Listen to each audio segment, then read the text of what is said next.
Hello, we welcome you to the second part of the Bible study on civil rights and responsibilities, in which we use the series of trials that Paul went through, starting in Jerusalem, continuing in Caesarea, and eventually ending up in Rome. We use what happened during these trials to illustrate Paul's respect for constituted authority, respect for his civil rights, and respect for the civil rights of others. We saw in part one of the video how Paul was arrested in Jerusalem. They were about to kill him, but he was rescued by the Roman commander. Then the Roman commander tried to flog him, and in the process found out that Paul argued that they couldn't flog him because they had not found him guilty of any offense, and because he was a Roman citizen. They found out they couldn't flog him. So they took him in, presented him to the Sanhedrin, but the Sanhedrin also could not make any charges against him. Now we continue with Paul's transfer to Caesarea. What happened was a group of Jews conspired to kill Paul. After that appearance with the Sanhedrin, they went and conspired and said, okay, let's call him to the Sanhedrin again, and we're going to kill him in the night before he comes. And Paul discovered this plot. That's a nephew of his found out about it, reported it to him. Again, Paul, recognizing that the commander of the army had the authority to do something about that, he sent his nephew to the commander. Then the nephew presented the case to the commander and said, look, people have conspired to kill Paul, and that if you send him out to the Sanhedrin on his way, they have already laid an ambush waiting for him, and they are going to arrest him and kill him. Well, that very night, without waiting for the conspirators to get any opportunity or the opportunity they wanted the next day, on that very night, the commander put together a heavy cavalry to transfer Paul to Caesarea, which was the seat of government. So overnight, Paul was transferred to Caesarea under heavy guard. This is recorded in Acts 23, verses 12 to 35. But we're going to read 26 to 30 in session. This is the commander transferring Paul to Governor Felix in Caesarea. And he wrote a letter with which he sent Paul. And in that letter, we start from Acts 23, verse 26. Claudius Lysias, to His Excellency Governor Felix, greetings. This man was seized by the Jews, and they were about to kill him. But I came with my troops and rescued him, for I had learned that he is a Roman citizen. I wanted to know why they were accusing him, so I brought him to their Sanhedrin. I found that the accusation had to do with questions about their law, but there was no charge against him that deserved death or imprisonment. When I was informed of a plot to be carried out against the man, I sent him to you at once. I also ordered his accusers to present to you their case against him.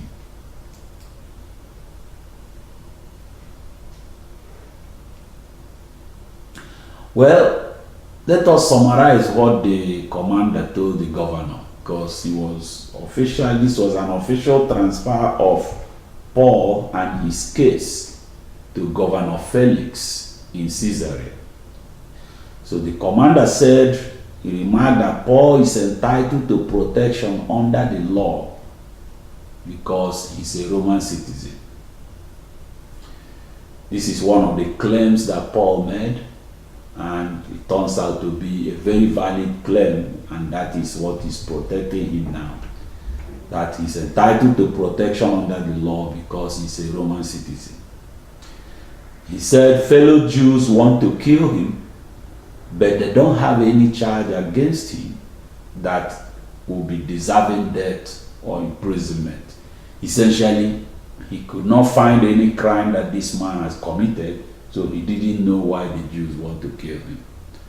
With this report, he transferred the case to Governor Felix. Well, Felix, the Jews also came from Jerusalem to Governor Felix. They came in and brought, they were led by Ananias, high priest Ananias, but with a lawyer representing them. So this lawyer made the arguments in front of Governor Felix. He said that they found this man to be a troublemaker, that he stirred up riots among the Jews, that he is the ringleader of the Nazarene sect, and that the man even tried to desecrate the temple. So they arrested him.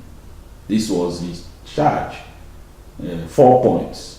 That they found him a troublemaker, that he stirred up riots, he's the ringleader of the Nazarene sect, and that he tried to desecrate the temple.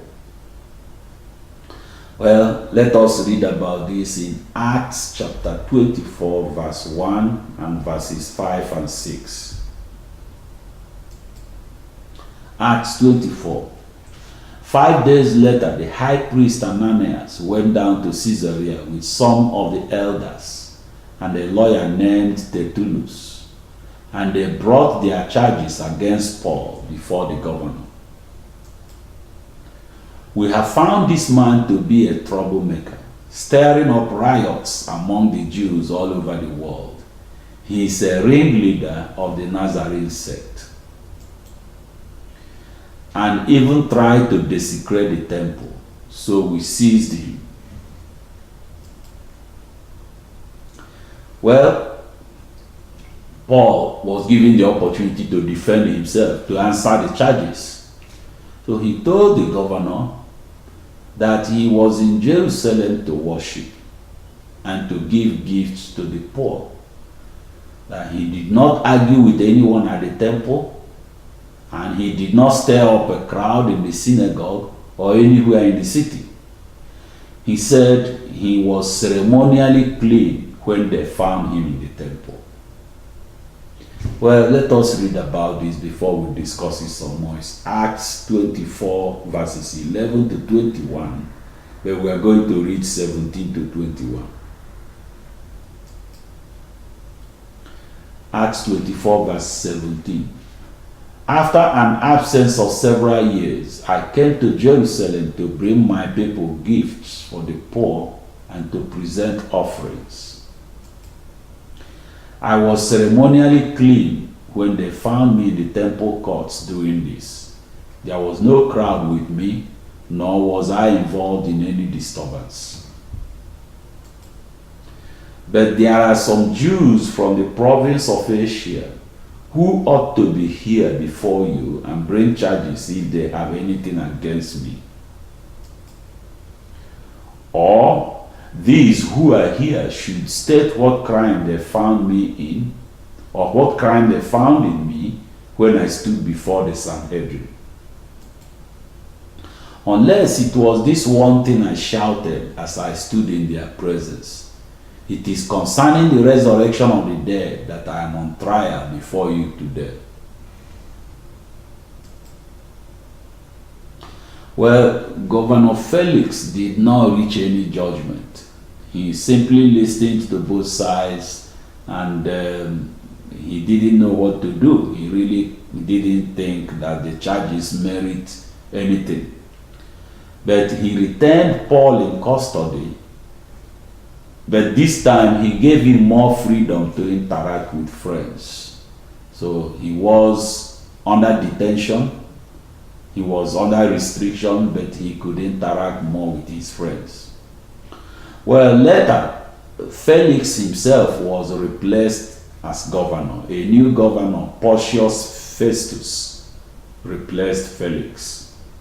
And the case of Paul was handed over to him. So it was now Festus that will have to deal with the case. Well, Festus first visited with Jews in Jerusalem, and there they demanded that Paul should be transferred back to Jerusalem. Initially, he didn't agree. He said he wanted to hear the case in his court in Caesarea. But while during the hearing in Caesarea, he said things that gave Paul the impression that this man was leaning towards transferring him to Jerusalem, which means handing him over to the Jews that had a conspiracy to kill him. Paul feared that he couldn't get justice that way, that if he was transferred to the Jews, they would kill him, and they wouldn't care whether he was guilty of a crime or not. So he did not want to be handed over to the Jews, and he thought that Governor Festus was leaning towards handing him over to the Jews. So he appealed to Caesar, and this was the ultimate exercise of his civil right, and also respect for authority. He recognized that Caesar has the ultimate authority. Emperor Caesar, the emperor of the Roman Empire, has the ultimate authority in these matters. So in respect for Caesar and in expectation that he can use that ultimate authority to get to justice, he exercised his civil right to appeal to Caesar. This is recorded in Acts chapter 25 verses 1 to 12. We are going to read 9 to 12. Acts 25 verse 9. Festus, wishing to do the Jews a favor, said to Paul, "Are you willing to go up to Jerusalem and stand trial before me there on these charges?" Paul answered, "I am now standing before Caesar's court, where I ought to be tried. I have not done any wrong to the Jews, as you yourselves know very well. If, however, I am guilty of doing anything deserving death, I do not refuse to die. But if the charges brought against me by these Jews are not true, no one has the right to hand me over to them. I appeal to Caesar." After Festus had conferred with his council, he declared, "You have appealed to Caesar you will go." Well, Paul now is awaiting transfer to Rome, because he had appealed for Caesar and he had to go to Rome to appear before Caesar.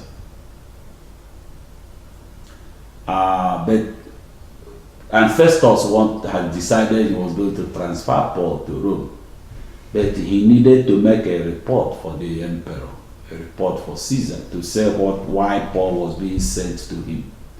And he didn't know what to do.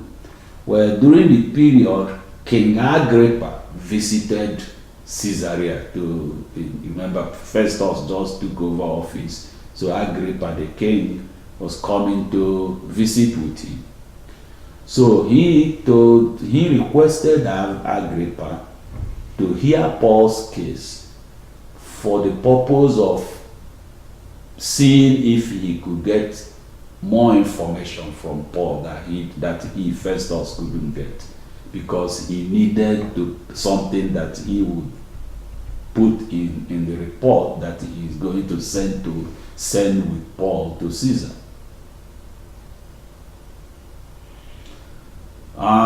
Well,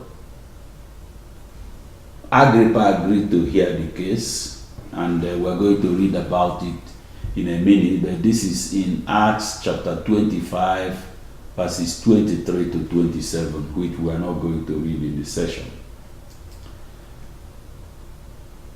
But Agrippa himself determined that after listening to Paul, he determined that Paul really didn't do anything wrong, that there was no reason for all this trial. But he said Paul had to go to Rome. He agreed with Festus that Paul had to go to Rome because he appealed to Caesar. He had to go to Rome in order to hear Caesar. Let us read about this in Acts chapter 26, verses 30 to 32. The king rose, and with him the governor and Bernice, and those sitting with them. After they left the room, they began saying to one another, "This man is not doing anything that deserves death or imprisonment." Agrippa said to Festus, "This man could have been set free if he had not appealed to Caesar."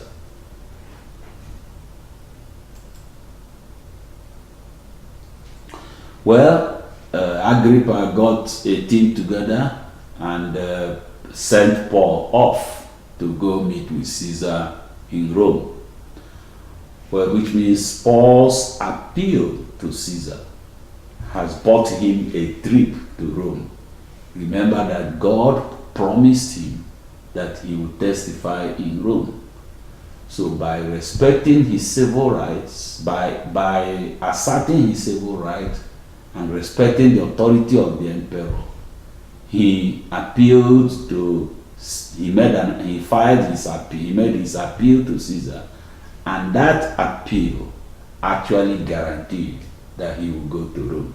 So by doing that, by respecting authority and asserting his civil right, he actually took an action that started the process of fulfilling God's promise to him that he would testify in Rome.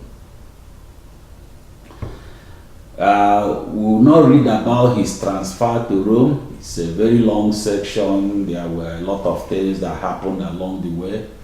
But he eventually arrived in Rome. And in Rome, he was allowed to live by himself with one soldier as guard, one soldier guarding him.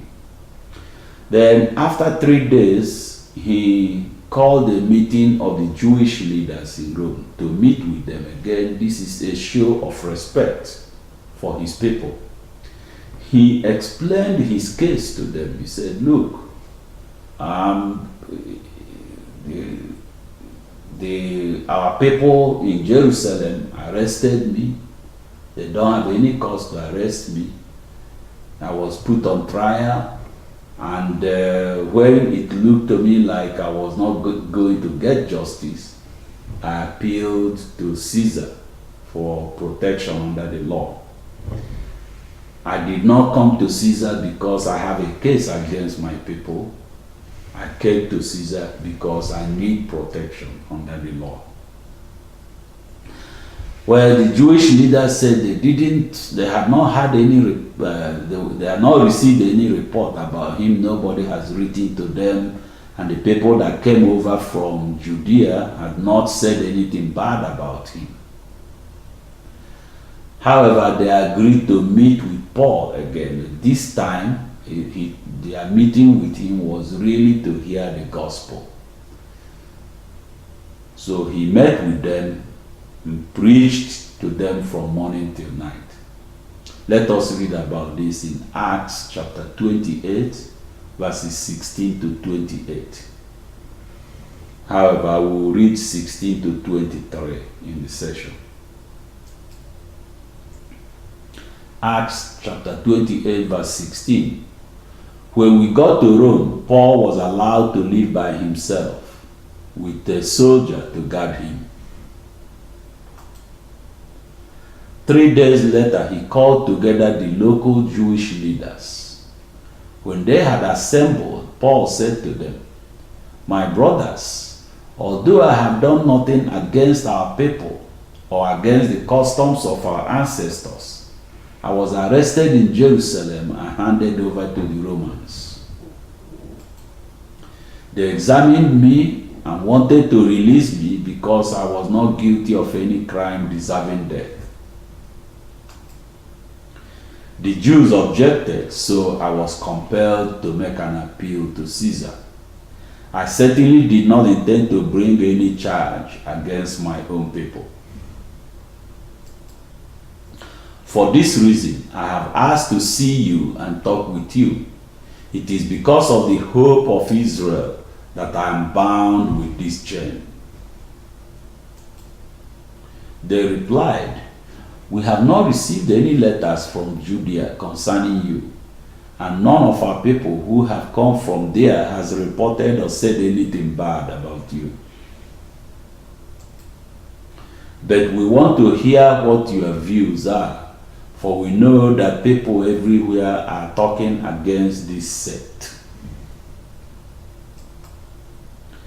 They arranged to meet Paul on a certain day and came in even larger numbers to the place where he was staying.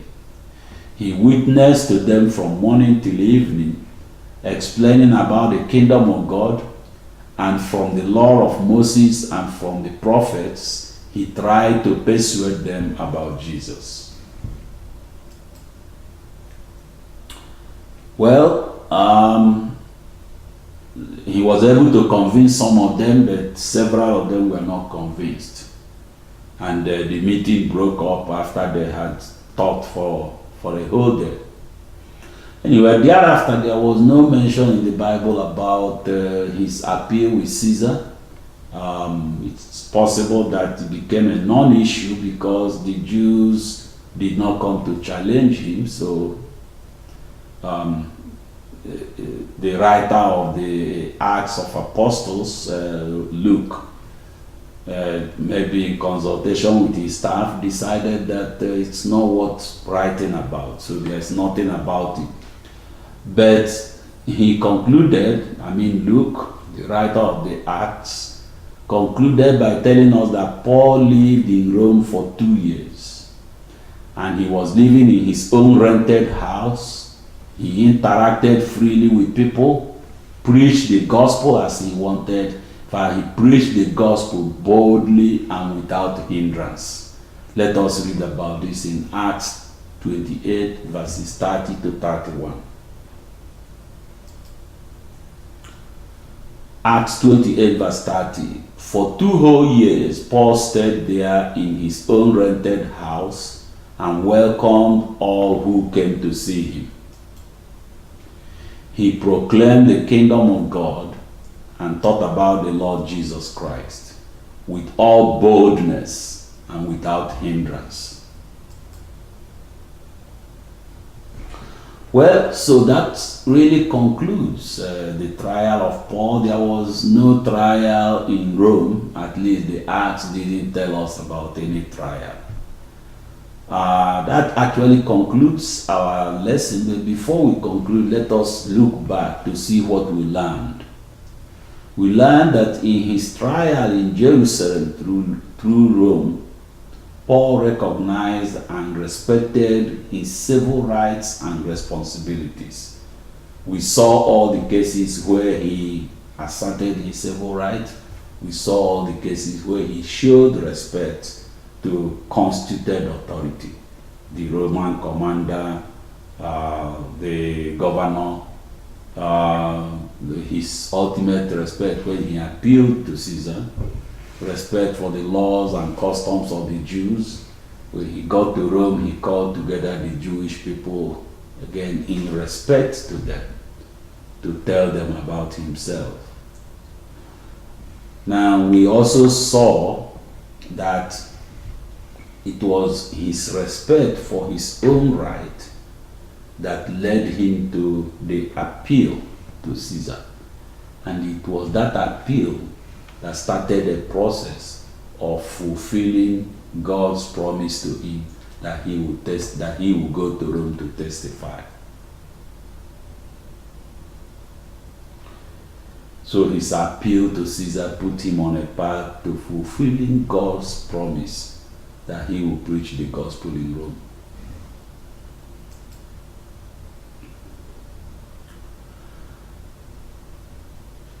So we advise ourselves to respect constituted authority.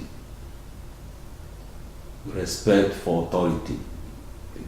Paul told us in his letter to the Romans that every authority was established by God to protect the good against the evil of society.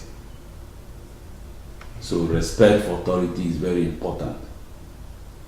Of course, when you respect constituted authority and respect your civil rights and the rights of others, then you help fulfill God's purpose of protecting the good from evil, which is the very reason that he establishes authority among us. And by doing this, by helping fulfill God's purpose of protecting evil from good, which you do when you respect constituted authority and you respect your rights and the rights of others, then by doing that you open opportunities to walk in alliance with God. This is a good example of this is what happened when Paul appealed to Caesar. It was his respect for authority that led him to appeal to Caesar, his respect for authority and his respect for his civil right. But by appealing to Caesar, he started a process that led to fulfilling God's promise to him. So he walked in alliance with God to fulfill that promise.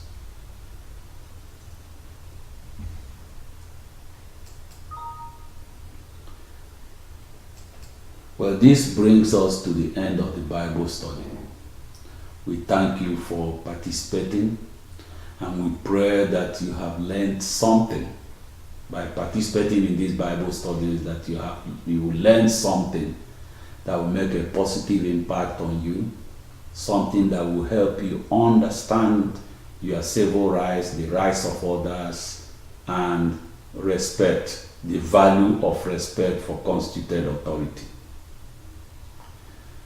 We pray that what you learn will help you draw people to God and will help you draw yourself closer to God's purpose for your life.